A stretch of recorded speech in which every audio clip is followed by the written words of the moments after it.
Hello and welcome. I'm Stuart Craner, co-founder of Thinkers 50, the world's leading platform for management ideas. I'm delighted to welcome you to the opening event of the Business Ecosystem Alliance. The Alliance is a partnership between Thinkers 50 and the Higher Research Institute.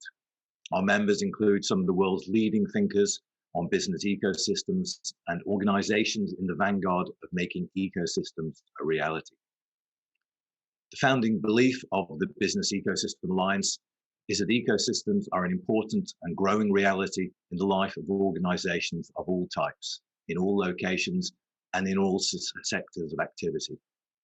We are dedicated to the furtherance of knowledge and understanding and working towards a better world through ecosystems. So we have some fantastic sessions lined up, and some great pre-recorded content is already available on our website, featuring Linda Hill from Harvard Business School, chief strategy officers from major corporations, a revealing case study of ecosystems at work with Hire in Thailand, as well as insights and wisdom from Partha Ghosh, Kayan Krippendorf, Paul Sangeet Chowdhury, and a host of others. Our upcoming live sessions will feature Mark Grieven from IMD, Michael Giacomides from London Business School, Alessandro Di Fiore of ECSI Consulting, the always excellent Kristen Sarkar, Carolyn Frankenberger from the University of St. Gallen, Simone Cicero, and James F. Moore, one of the true pioneers in this field. The full program is available at our website. So let's get started. To begin making sense of ecosystems, I'm delighted to welcome two great speakers to this opening sessions.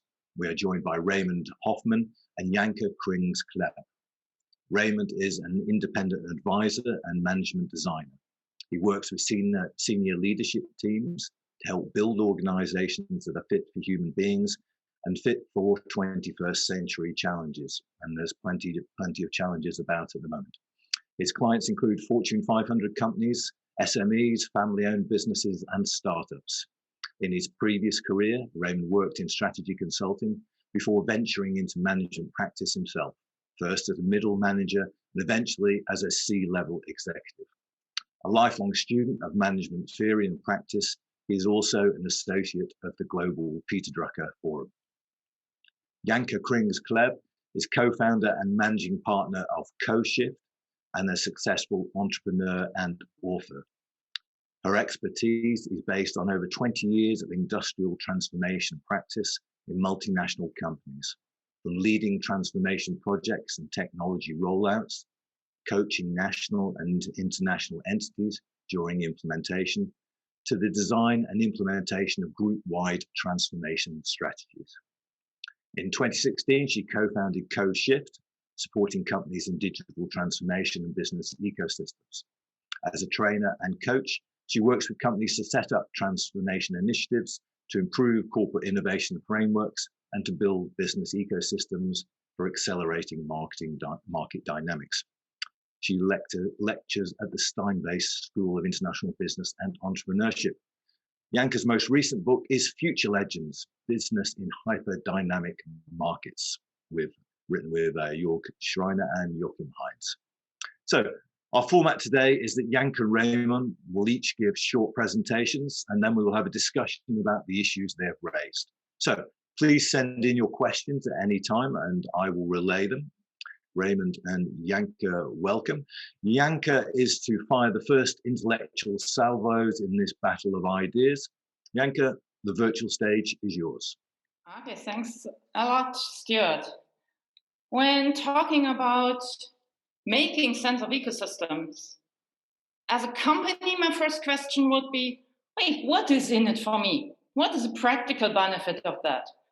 Therefore, when we look at how to create a setup for future business ecosystems, we have to take a closer look at the power of ecosystems. So what is the power of ecosystem? It's the ability to quickly take advantage of emerging business opportunities. But why is this so relevant in today's market? Globalization and digitalization have turned down the barriers for market access and increased product variety. Market power is shifting from the supply side to consumers. Market relevance is being achieved by quickly identifying customers' problems and turning them into business opportunities. And this market relevance is what Jeff Bezos asked for when he talks about day one. Being the first to solve a customer problem gives your business a head start, not only in revenue and market position, but also in learning. What are deeper needs of the customers? Who else may have similar problems? And how big is the business potential? Just take NVIDIA as an example. Roughly 20 years ago, NVIDIA emerged as a leading company for graphical processing chipsets, mostly used for gaming platforms, PCs, and mobile computing devices. It turned out that some of their chips were also perfect hardware platforms for artificial intelligence. NVIDIA was quick to enter these markets, soon supplying Tesla and other companies with customized hardware for their cars, thereby taking autonomous driving to the next level and making NVIDIA somewhat more independent from the ailing PC market. As you can see in the innovation cycle, the challenge in nowadays dynamic markets is not to do this once every few years. The challenge is to do it all the time. Amazon does it all the time. Haier does it all the time. Nucor does it all the time, as well as Handelsbanken and Morningstar. These companies have a thirst for innovation at the core of their business. They always look to improve their operations and to increase the value they can provide for their customers. The organizational structure perfectly reflects this habit. Autonomous teams are working closely to the customer demands. They can easily kick off new business for emerging opportunity. Their whole organization is dedicated to continuously start, operate, and close multiple business operations. Companies like Haier and Amazon show the way to do it. Corporations have to internally transform their operations into a highly dynamic ecosystem and learn to manage and govern them according to principles of adaptivity. This is a fundamental organizational requirement to successfully take part in business ecosystems. It must be part of the company's DNA. Companies lacking this ability cannot hope to profit from ecosystems. So the good news, companies can learn to develop this ability. The bad news, it takes a lot of time and effort. But why? Looking at how business was done for decades and still is, you usually find an efficiency-driven monoculture. Most business organizations focus on efficiently producing a limited amount of different products for a stable market. Innovation in these setups means incrementally improving on existing products or operations. Processes and structures typically emerge according to the needs of the dominant business. Just look at IP management or risk management, financing, staffing of operations. Today, companies follow core governance principles that simply leave no room to quickly act in constant changing market environments. These management practices are roadblocks for taking part in ecosystems. They limit the available space for new or deviating business.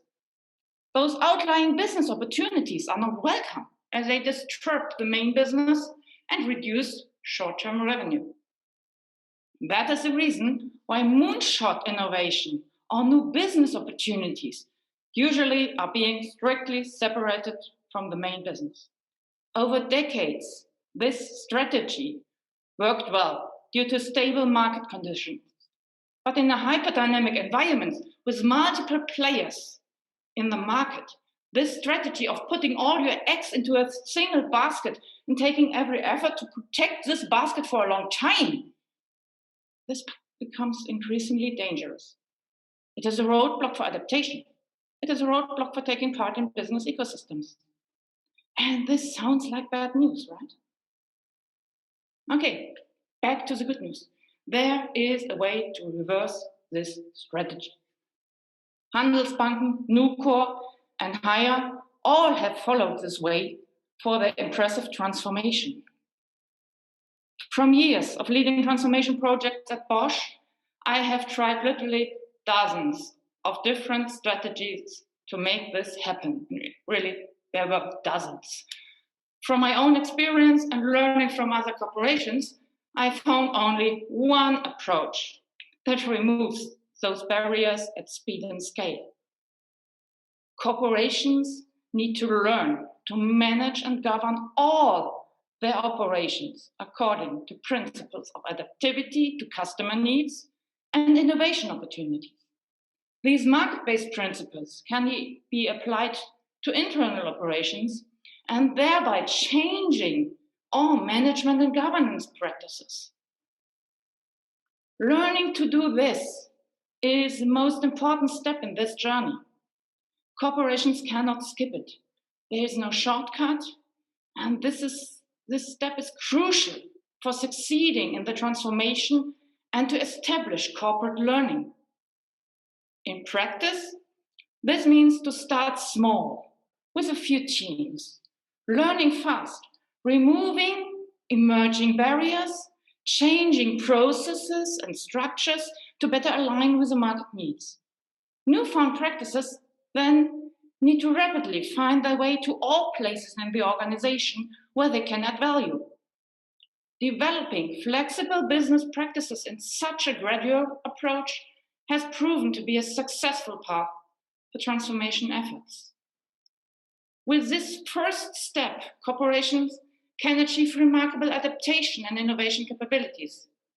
The constant alignment of structures and processes with customer needs ensures that the corporations stay relevant.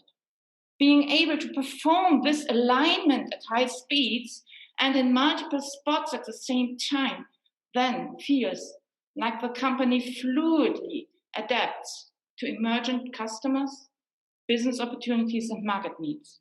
It is a perfect organizational setup for participation in cross-company ecosystems. It's a prerequisite for starting ecosystems. And don't even think about ecosystems if you don't have this flexibility. But with this flexible collaboration practices in place, joint business across companies becomes much easier. Extending these flexible practices to accommodate new external partners is simple. In business ecosystems, the majority of decisions are made at the edges, at the point with the biggest impact. And that is usually very close to the customers, especially in uncertain or new situations. This is very different from today's management mainstream, in which all but the most trivial decisions are concentrated at the top of hierarchy, far removed from the customers. Only top management is permitted to take decisions involving risks. Unfortunately, in dynamic situations such as those we are increasingly experiencing today, this course simply leads to paralysis. Business leaders cannot hope to compete in and with dynamic ecosystems unless they take steps to make their own companies much more adaptive. The secret is to give up control at the edges and to learn from constant experimentation how to make the most of each new challenge and opportunity. And this is how to make sense of ecosystems. Thanks a lot.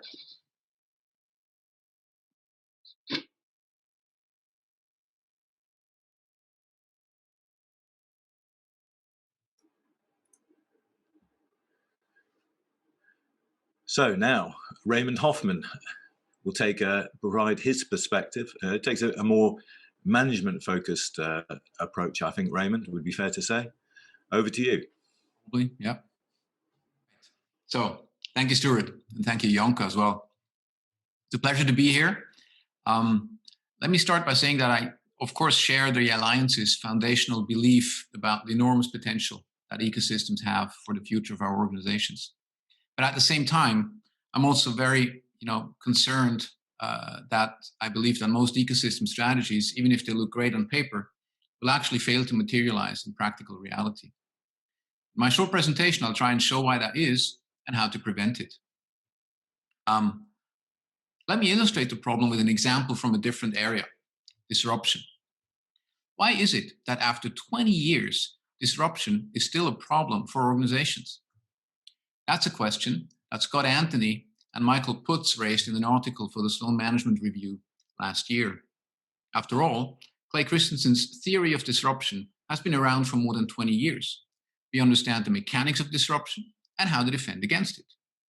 Yet in their studies, they found that 63% of companies are currently experiencing disruption, and that only 3% are actually well prepared to defend against it. How can that be? Their answer? Executives delude themselves broadly along two lines of arguments. One, we're safe. Two, we cannot act because it's too risky, our shareholders won't allow us, or something similar. What the authors are saying is this: the theory of disruption provides a technical solution, but we failed to build the human solutions that prevent executives from deluding themselves. I am with them, but I think human solutions alone fall short. We need organizational solutions. Humans work in systems called organizations, which, for better or for worse, drive much of our decisions and behavior. The problem really is that we have a technical understanding of disruption, but we fail to build the organizational solutions that help us put this technical knowledge into practice. And of course, this problem is not limited to disruption. I suspect most of you are familiar with these kind of metrics. Engagement globally at 15%, 75% of new products and services commercially unsuccessful, 70% of change programs failing to achieve their objectives, and the return on assets of US public companies on a steady decline since 1965, down to only a quarter today of what it was more than 50 years ago. In other words, our organizations make people miserable, they can't innovate, they can't change, and as a result, performance suffers. But does it have to be that way? Don't we know what drives engagement? How innovation works? How organizations change successfully? Or that short-term quarterly financial management actually hurts long-term performance? The answer, of course, is yes to all of the above. And yet organizations invest millions of dollars in engagement programs, innovation hubs, large-scale transformation, and leadership programs aimed at developing the leaders who will save our organizations. The results? These numbers have not changed for decades. Why is that? My answer is we have the technical, but not the organizational solutions. I believe the missing link is the management model as a unit of analysis. Business models are well understood as a unit of analysis and as a source of competitive advantage. But business models themselves are technical solutions. They don't deliver results. People and organizations do. So business models need organizations to deliver on their promises. And here's where management comes in. Peter Drucker defined management as a social function charged with making people capable of joint performance. In other words, it's management's job to make organizations function, to create organizational solutions. But how does management get this job done? How does the work of management work? That's what's described in the management model. Most executive teams can explain their business model, but I have yet to meet a management team able to explain their management model. The management model really captures how we use the social technology called management to make an organization function. In essence, it answers 5 key questions. How the organization executes its current business model, how it innovates product, services, and future business models, how it builds bridges to connect execution and innovation, how it learns, improves, and changes over time, and how it enables people to perform both as individuals and as teams. To accomplish these things, organizations put in place a set of systems, tools, and practices, all of which, of course, are shaped by the theories managers use to guide their thinking. If leaders choose well, the management model provides a coherent explanation for how and why their organization works. The thing is, though, as I mentioned before, most management teams cannot explain their management model. That doesn't mean they don't have one. Every organization has a management model. It's just not intentionally designed, and it's not visible, and therefore almost impossible to improve with method and direction. Since they're not explicitly designed, most of these de facto management models suffer from serious flaws. Most common are one or more of these. 1, they're stuck in the 20th century command and control logic. 2, they're inconsistent or even incomplete. 3, they're not a good fit for the business model. And 4, my favorite, they're relying on luck instead of sound management theory. These are the root causes for our organization's often dismal performance. We build organizations with fatal flaws, incapable of doing what we earnestly want them to do. And we're not even aware of it because we don't make our management models explicit. With this, it's easy to predict that many such implicit management models will get in the way of ecosystem strategies. Let's look at a few things we know about ecosystems, and note that all of these are in the technical realm. First, firm and industry are no longer the relevant units of analysis. The value of a firm is no longer found in its own assets, but in a network of relationships. Therefore, traditional strategy frameworks are becoming less useful. Strategic thinking requires a new perspective, more dynamic, collaborative, and emergent. 2, ecosystems are more about learning than they are about execution. The focus shifts from the linear dynamics of scale and scope to the complex dynamics of evolution and emergence. 3, creating value for customers becomes the governing principle. Now, in theory, firms always existed to create value for customers, but in practice, many have followed a different path. Ecosystems, however, can only work in pursuit of a common objective, which is bigger than any one firm's narrow self-interests. That common objective can only be found in customer value. It's what unites and inspires collaboration. 4, relationships among ecosystem members combine aspects of competition and collaboration. And these relationships are not necessarily stable. Ecosystem members co-evolve over time as they strengthen their distinct capabilities and as they reconfigure their product portfolios. And finally, 5, ecosystems require systemic and critical thinking. Ecosystems are not the solution to every business problem. They are not just a fancy new name for supply chains, and no, they don't always involve a digital platform. The complex nature of ecosystems requires deeper, more critical thinking. And leaders will have to accept that ecosystems can neither be managed nor controlled in a traditional way, but can only be understood through systems thinking. Of course, we know a lot more about ecosystems than that, but the list is already sufficient to demonstrate my main point. Let's now look at some common traits of those implicit management models I mentioned, and it's easy to see how they are in direct conflict with what ecosystems require. First, a wrong purpose. Most organizations still operate on the basis that their main purpose is to make money and please investors. Just look at how they measure performance and make decisions almost exclusively on financial data. Shareholder value theory and agency theory are alive and kicking in these organizations. Meanwhile, customer value is seen as a means to an end at best. B, a dysfunctional view of strategy. The primary goal of strategy is often value appropriation as opposed to value creation. Strategy is reduced to an analytical exercise, when in reality, strategy is a creative process about shaping the future.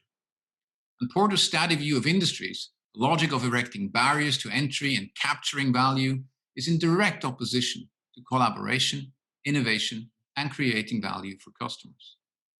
C, too much command and control. Bureaucracy is still the dominant model of organizing work. Hierarchy, targets, and budgets exert dominating influence. And such organizations are way too slow and too rigid for the rapidly evolving ecosystem world around them. D, management is about operational execution. In many organizations, operational execution still vastly dominates. The main goal is efficiency. Managers trained to manage in this way extend this view beyond the boundaries of their organizations and try to manage ecosystems as well. All of which, of course, hinders learning, entrepreneurial thinking, and collaboration. And finally, E, organizations are self-centered. Too many organizations still consider themselves the center of the universe. They organize around products and services instead of customer needs, and they measure their own activities instead of outcomes for customers and partners. The underlying assumption is that organizations exist for themselves, not as an organ of a business ecosystem, much less as an organ of society. Now, most organizations and their senior leaders deny that they operate on this basis. They see themselves as agile, customer-centric, purpose-driven, and of course, collaborative. And that's part of the problem. These leaders may even believe what they say, yet examining the operational reality of their organizations often reveals a different truth. And that is largely due to the implicit, invisible management models. And that's why I predict management models will lead most ecosystem strategies for breakfast. Unless leaders look beyond the technical solutions and understand their most important job is to build organizational capabilities supported by a sound management model. For that, you first need to make your management model explicit. It's very hard to understand the effects of something that's invisible, and even harder, of course, to make purposeful changes. Next, mismatches between organizational capabilities you need and what your management model actually supports need to be identified. That's no easy thing to do, and it requires a great deal of honesty. And finally, once you've identified the mismatches, it's time to make changes to your management model. The most progressive organizations actually make this a habit. They continuously learn and adapt. To many of the most successful ecosystem players, this seems to come naturally. Just think of Hire again. They didn't start with ecosystems within as an organizing principle. This concept was only introduced in 2019 as the latest in a series of transformational steps that took Hire from a hierarchical organization to a thriving ecosystem of entrepreneurs. It arose out of a growing understanding that micro-enterprises alone were great for strategic agility and innovation, but that they tended to solve for too narrow a set of customer problems. I'd like to close by reiterating that the importance of rethinking our management models is not limited to discussion of business ecosystems. It's the same implicit management models that also kill our attempts to improve engagement, make innovation close to impossible, and cause a host of other problems. What is long overdue is a change in management thinking. We need to build the organizational solutions that allow us to actually use all the technical solutions we have at our disposal, from disruption to ecosystems. And this means we need to look at the management model as a unit of analysis. I'm optimistic, not the least because business ecosystems might just be what we needed to push us over the top. Many leaders intuitively understand that ecosystems are systems, not machines they can manage and control in a traditional way. And so, out of sheer necessity, they may be more open to have an honest look at their management models and how they shape what their organizations can and cannot do. Or, as Jason Fried puts it so beautifully, your company better be your best product, since it's the product you use to make everything else you do. Thank you. Thank you very much, Raymond. Thank you, everybody, for tuning in. If you want to ask any questions, please send them over. We're delighted we've got people watching from Africa, a Swede in Gambia, of all things. Lots of people throughout Europe. Maria Muir watching from Melbourne in Australia. Nice of you to join us, Maria, and somebody in South America watching. So we've got a great global audience. So please send in your questions for Janke and Raymond. Let me begin with the questions. What skills are needed then? What skills are missing in organizations, Janke? Entrepreneurial capabilities, because mostly people were told what to do and what not to do, and they're able to build a house, to raise children, to do some sort of sport trainer work. So they have all those capabilities, and they are not used in business. And they are not allowed to work creative or to work entrepreneurial. You can't even buy a pen in some companies by your own. You need the approval of your supervisor. So I think we need more self-organization, more self-management, and more entrepreneurship. Raymond, you've been involved in executive education throughout your career.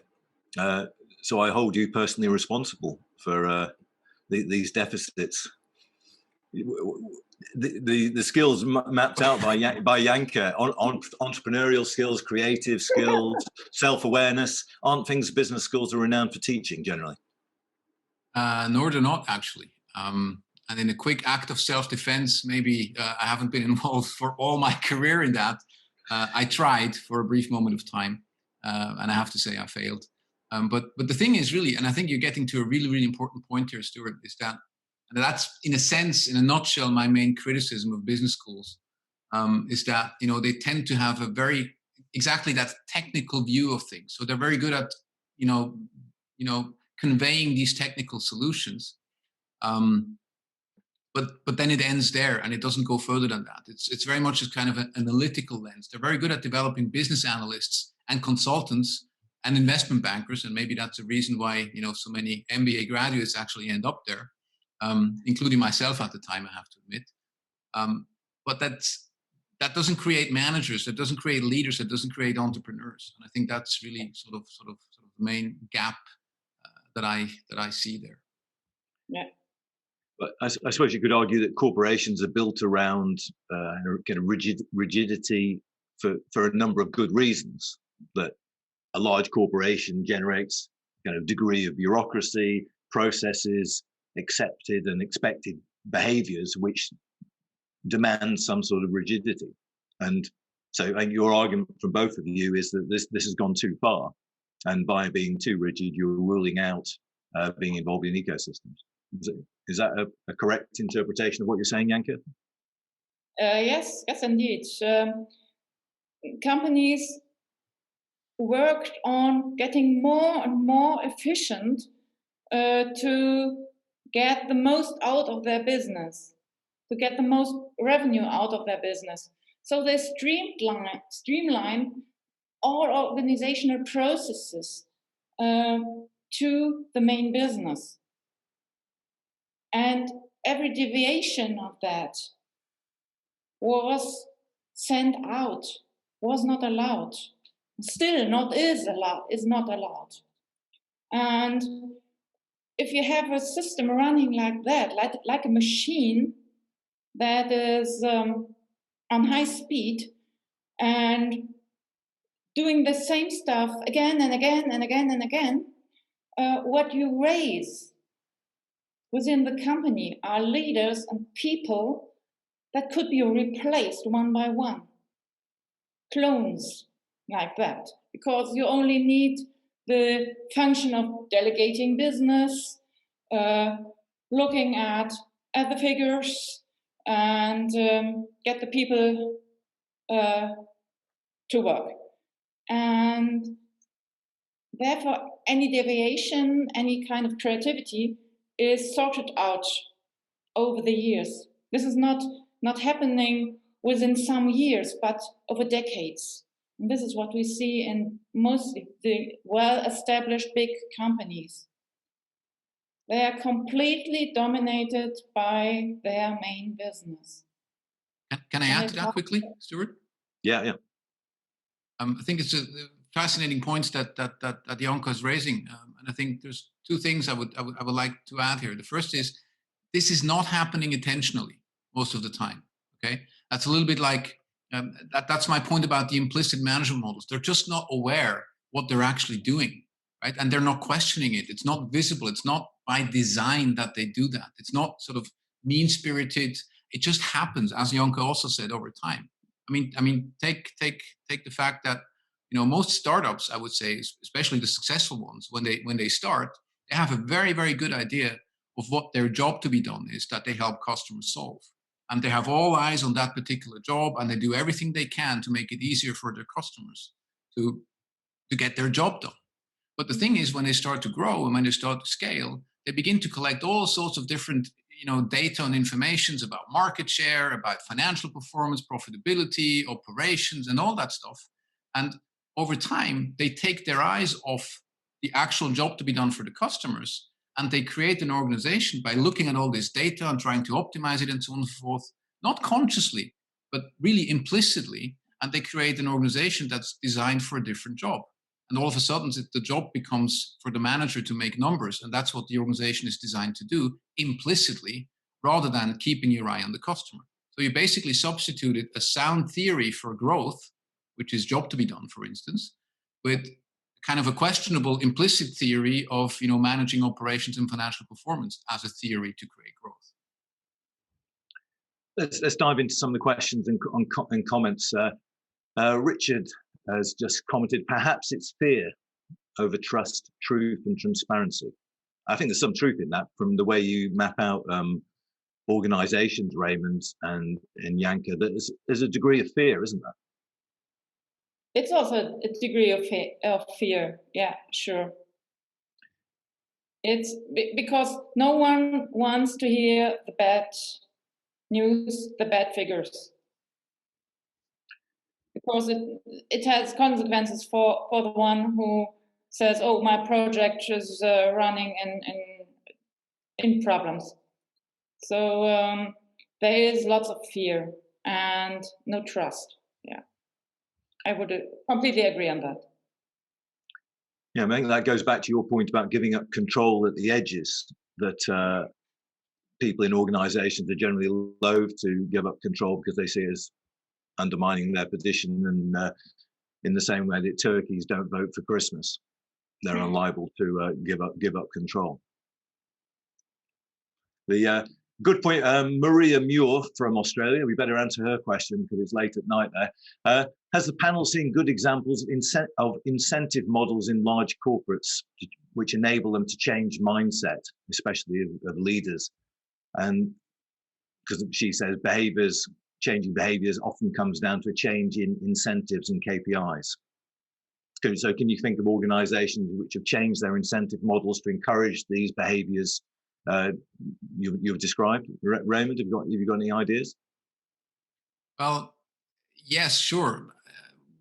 I would say we have to go beyond simple incentives and KPIs, though, to get, again, deeper at sort of the DNA of what drives a company. And that comes back to the management model in a sense, of which KPIs and incentives are, of course, a part of, because it's how you make decisions, it's how you teach people to make decisions, and so on and so forth. But maybe a good example could be, the Ritz-Carlton hotel chain. Okay, they're world-renowned, for their absolutely incredible customer service. Okay, and there's a few things they do in how they run the organizations that make sure that this stuff is not just something, that's on a poster somewhere in meeting rooms or in ads, but is actually happening, and we can experience that when we're guests in their hotels. And just to give you an example, and again, it's things that need to work together consistently to enable that. So one thing they do is they have all their customer service values written out on what they call credo cards, very specifically saying, okay, this is what we mean by great customer service. Every employee carries those cards with them on a daily basis. Okay, it's almost like part of the uniform, no matter where you work, whether it's housekeeping, whether it's the concierge, it doesn't matter. So you have those cards. Then at every hotel, at the start of every shift, the whole team gets together, okay, and they pull out one of those credo cards, and then they share stories with each other about how they brought that particular value to life, in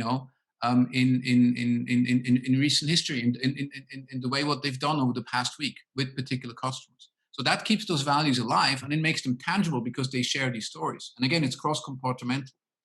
And then third, and I think that's really a critical piece where management comes in specifically, is one of those customer service values says, as a member of the Ritz-Carlton family, I own and immediately resolve any customer problems.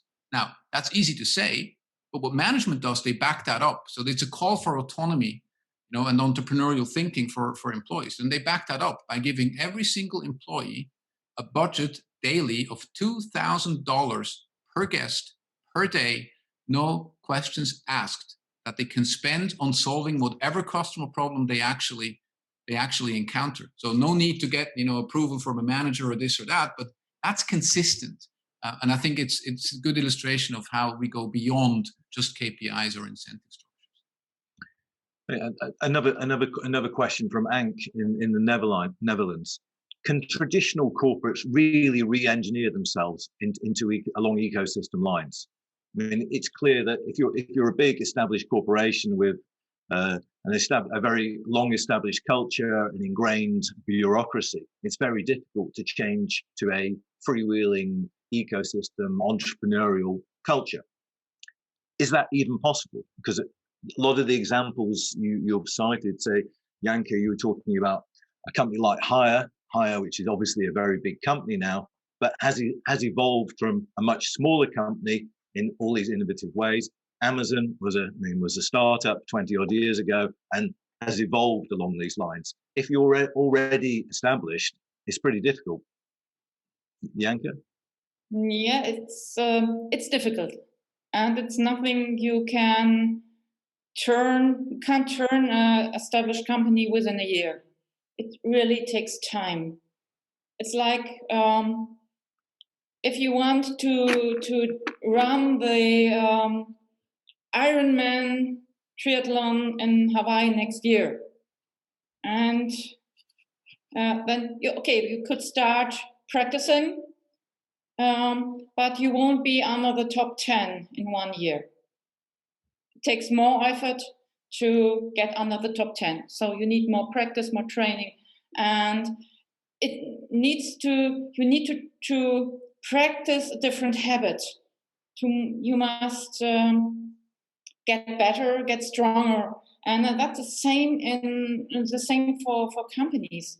They need to unlearn the habits, the rules, the culture they have established. They need to unlearn this and learn the new one, and that takes time, and it takes consequences. So if you still allow old habits to stay in place, nothing will change. When I was a company coach for Bosch, we churned the organization of power tools.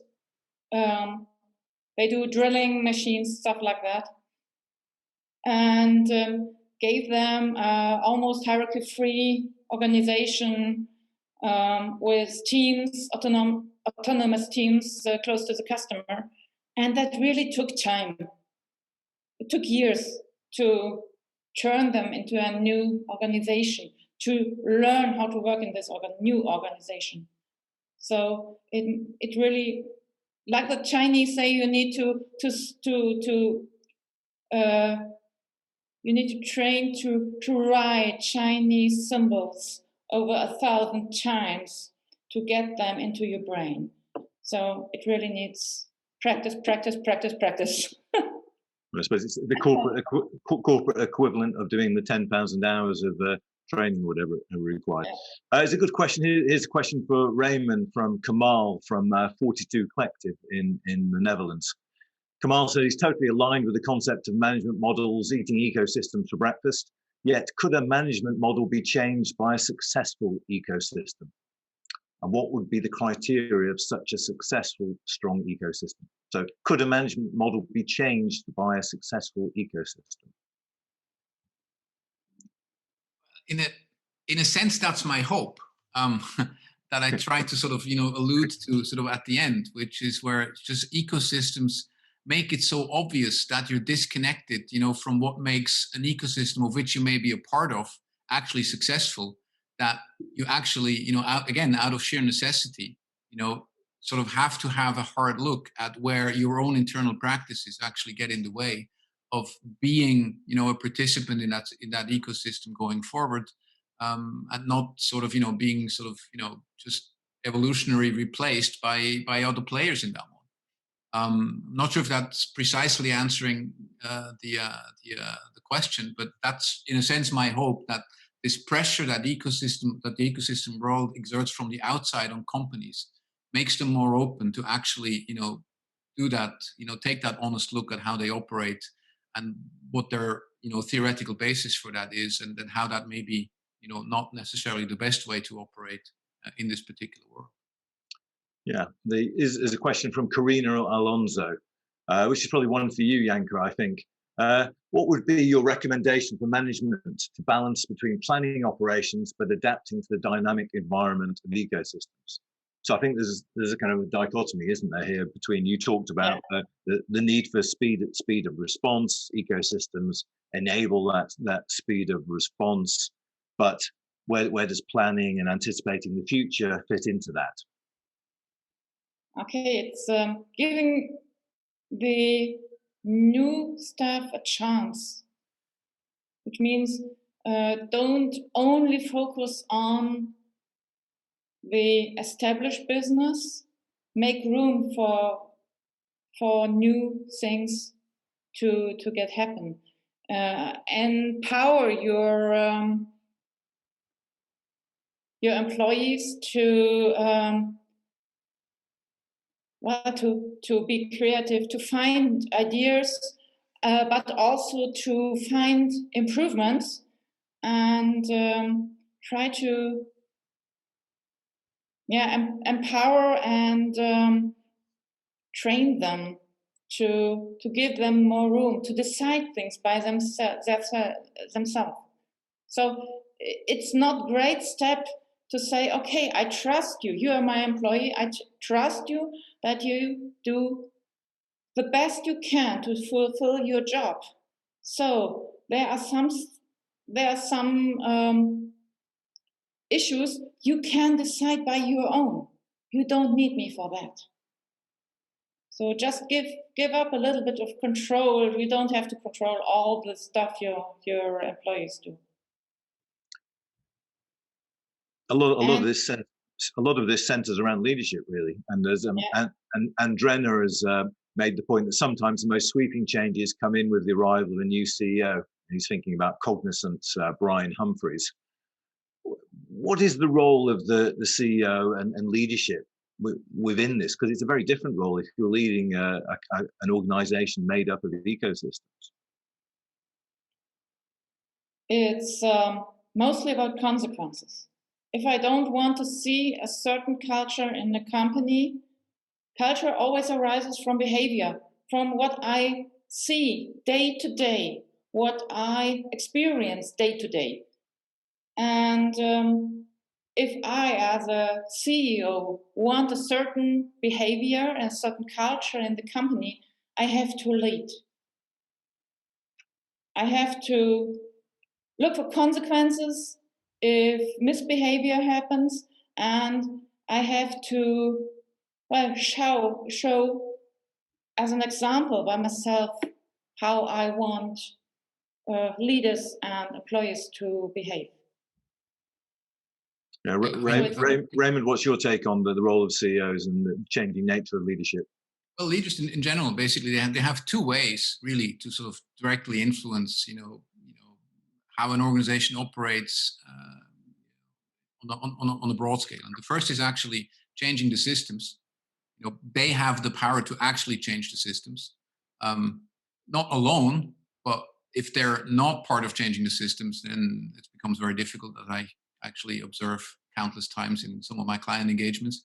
But so it's changing the systems, and then also what Jonka mentioned, it's their own behavior, how they model the kind of behavior that's consistent with the systemic changes that they're bringing in the organizations. And again, the systemic changes are the ones at the level of the management model that are required. So, for instance, it's not enough to say, "Oh, I trust you. You can do what you want, and I want you to be more innovative," unless I have deeply embedded in my management model a clear idea of what I mean by innovation, and therefore a shared understanding of what people in my organization understand by innovation. And I train them, and I create the spaces where they can actually innovate without them being totally absorbed by all the operational emergencies that are happening all the time. That doesn't happen just even if I'm good-willed. It doesn't happen just like that. I need to build this into the way I want to run my organization and create those spaces explicitly. And that's part of an idea of where I say that's how I, as a leader, can influence this by doing my part in changing the systems, and then also obviously again modeling that behavior in my own behavior. Again, I'm not serious about innovation, and I think Rita McGrath makes that point a lot, where if I open my agenda, I basically see of my own time as the CEO, 5% of my time is dedicated to innovation, the other 95% are dedicated to running the business and talking to shareholders and so on.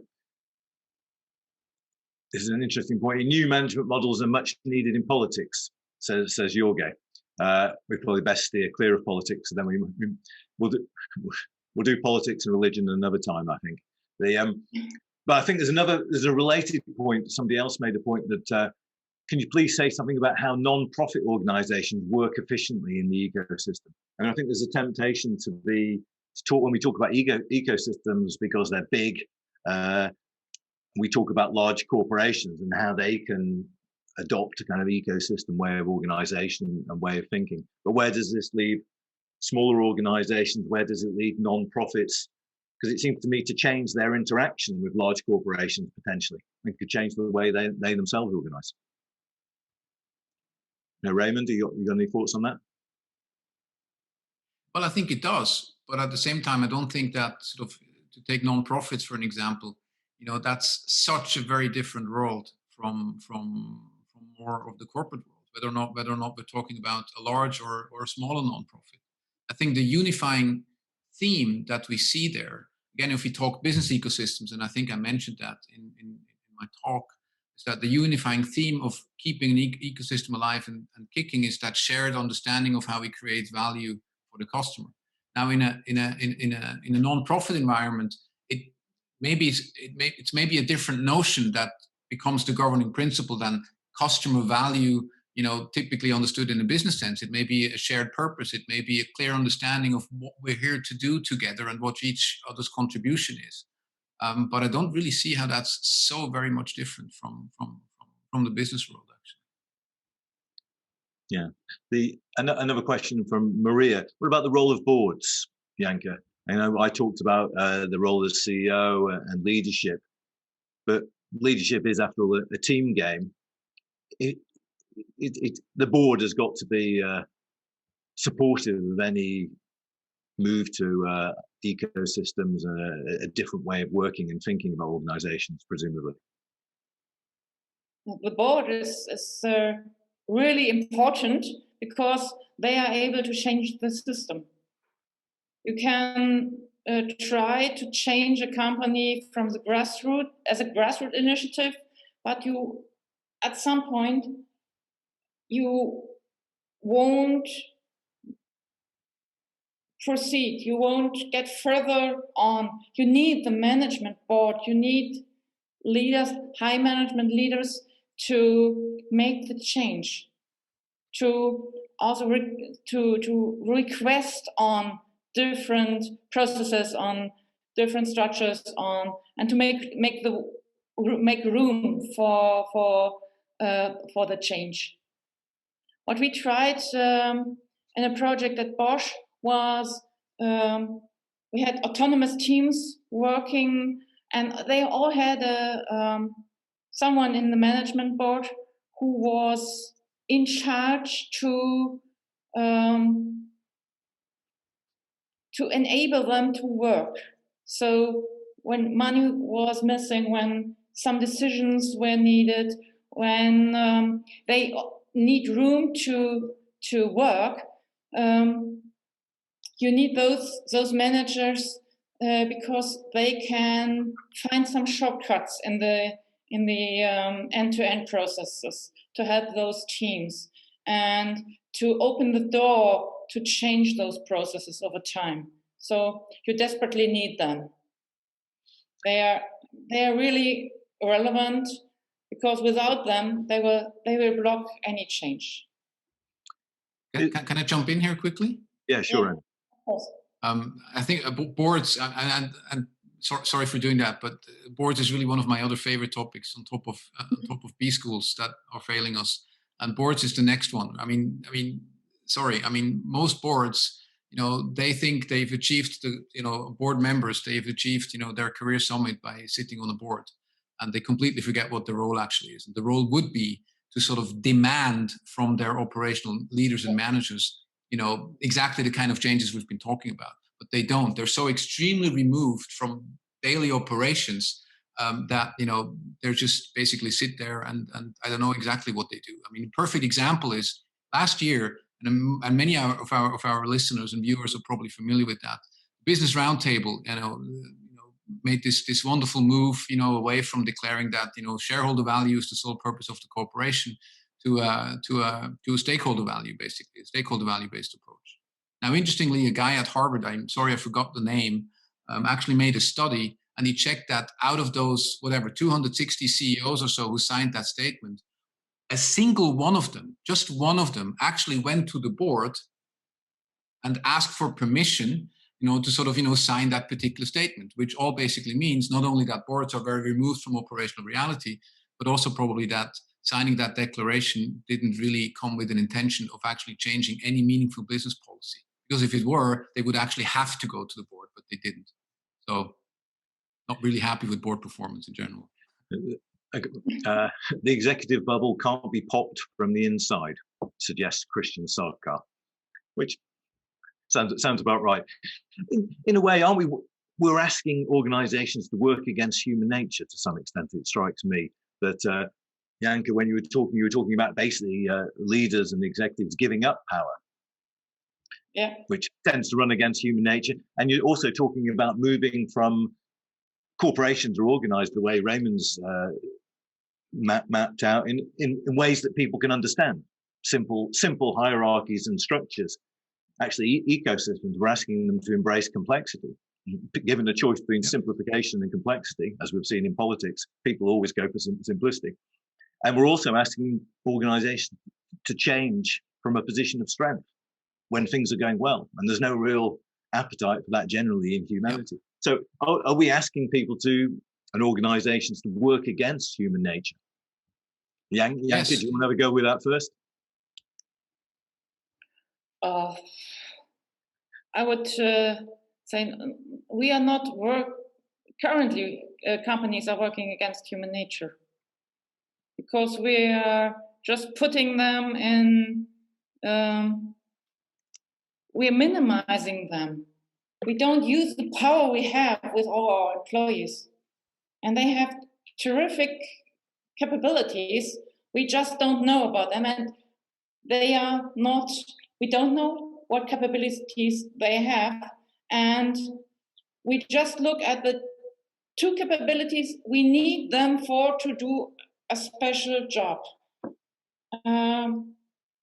But in these very dynamic times, when things are changing rapidly, you don't have the time to have these silos in the company and have all these complex processes where you put special stuff to get happen. You need to have teams, cross-functional teams that work together and that are able to do quick decision making. And that is what is more human, more closer to our habits, to work together in a team, each of us having a different capabilities and making decisions together. And this is what really works good. And but people need to learn how to do that in work, because we unlearned all those. We made them, we minimized them. We make them smaller as they are. Thank you, Janke. Raymond, a final point? Yeah, coming back to your question, I think in many ways we actually are asking, people to work against human nature, organizations to work against human nature. And that's precisely why we need to put the systems in place, starting with the management model, that actually prevents human nature to take over and actually ruin the organizations. I mean, the example we had in the beginning with disruption, the authors of that article said executives delude themselves, like we're safe. If we build systems that make it harder for executives to delude themselves and act that way, that would help. And I want to close with my friend, no, not friend, but obviously someone I study, clearly a lot, is Peter Drucker. Peter Drucker said, one of his driving forces in much of his theories about how to organize and how to manage, his biggest concern is executives' lust for power. And out of that concern come all the ideas about decentralization, about limiting power. That was even behind the idea of MBO at the time, when he came up with that. So that human nature, with its built-in lust for power, can be very destructive. And we need to do everything we can to construct organizations that limit that. We're out of time. Thank you very much to Raymond Hoffman, and thank you very much to Janke Krings-Klebe for joining us and such an invigorating debate and discussion. Thank you everyone who's joined to watch from throughout the world. Thanks for your great questions. And we hope you will be joining other sessions from the Business Ecosystem Alliance today and in the future. We really appreciate your time and your energy.